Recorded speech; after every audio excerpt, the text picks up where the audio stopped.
شروع کرتا ہوں اللہ تعالیٰ کے نام سے جو بڑا مہربان اور نہایت ہی رحم کرنے والا ہے۔ نبی کریم صلی اللہ علیہ وسلم نے فرمایا، اگر تم چاہتے ہو تمہاری ہر دعا قبول ہو، 3 لوگوں میں شامل ہو جاؤ۔ حضرت ابو ہریرہ رضی اللہ تعالیٰ عنہ سے روایت ہے کہ رسول اللہ صلی اللہ علیہ وسلم نے فرمایا کہ 3 آدمیوں کی دعائیں رد نہیں ہوتیں: روزہ دار کی افطار کے وقت، عادل حاکم کی اور مظلوم کی دعا۔ اللہ تعالیٰ مظلوم کی بد دعا کو بادلوں سے بھی اوپر اٹھاتا ہے اور اس کے لیے آسمان کے دروازے کھول دیتا ہے۔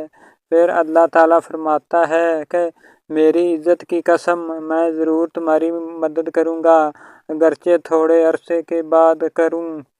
رسول اللہ صلی اللہ علیہ وسلم نے فرمایا کہ تمہارا پروردگار بلند برکت والا ہے۔ ہر رات کو اس وقت آسمان دنیا پر آتا ہے جب رات کا آخری تہائی حصہ رہ جاتا ہے۔ وہ کہتا ہے، کوئی مجھ سے دعا کرنے والا ہے کہ میں اس کی دعا قبول کروں؟ کوئی مجھ سے مانگنے والا ہے کہ میں اسے دوں؟ کوئی مجھ سے بخشش طلب کرنے والا ہے کہ میں اس کو بخش دوں؟ حضرت ابو ہریرہ رضی اللہ تعالیٰ عنہ سے روایت ہے کہ رسول اللہ صلی اللہ علیہ وسلم نے ارشاد فرمایا، میری امت میں مجھ سے زیادہ محبت رکھنے والے لوگوں میں وہ بھی ہیں جو میرے بعد آئیں گے۔ ان کی یہ آرزو ہوگی کہ کاش وہ اپنا گھر بار اور مال سب قربان کر کے کسی طرح مجھ کو دیکھ لیتے۔ یا نبی کریم صلی اللہ علیہ وسلم نے فرمایا، کیا میں تم کو بہترین صدقے کی چیز نہ بتاؤں؟ تمہاری وہ لڑکی جو طلاق یا شوہر کے مر جانے کے بعد لوٹ کر تمہارے پاس آ گئی اور وہ تمہارے علاوہ اس کو کوئی کمانے والا نہ ہو تو تمہارا ایسی لڑکی پر خرچ کرنا بہترین صدقہ ہے۔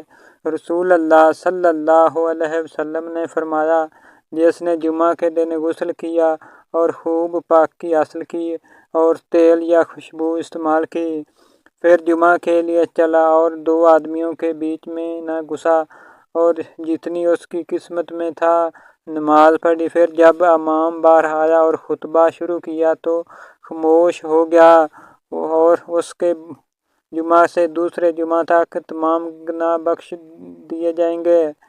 حضرت معاذ بن جبل رضی اللہ تعالیٰ عنہ نے بیان کیا کہ نبی کریم صلی اللہ علیہ وسلم نے فرمایا، اے معاذ، کیا تمہیں معلوم ہے کہ اللہ کا اس کے بندوں پر کیا حق ہے؟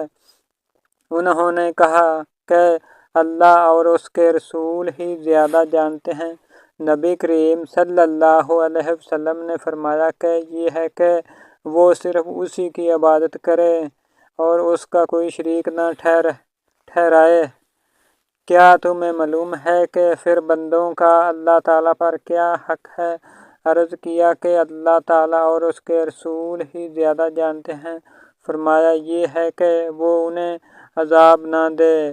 حضرت اسامہ بن زید رضی اللہ تعالیٰ عنہ نے بیان کیا کہ ہم نے رسول اللہ صلی اللہ علیہ وسلم کے پاس تھے کہ آپ کی ایک صاحبزادی زینب کے بھیجے ہوئے ایک شخص آپ کی خدمت میں حاضر ہوئی کہ ان کے لڑکے جاں کنی میں مبتلا ہیں اور وہ نبی کریم صلی اللہ علیہ وسلم کو بلا رہی ہیں۔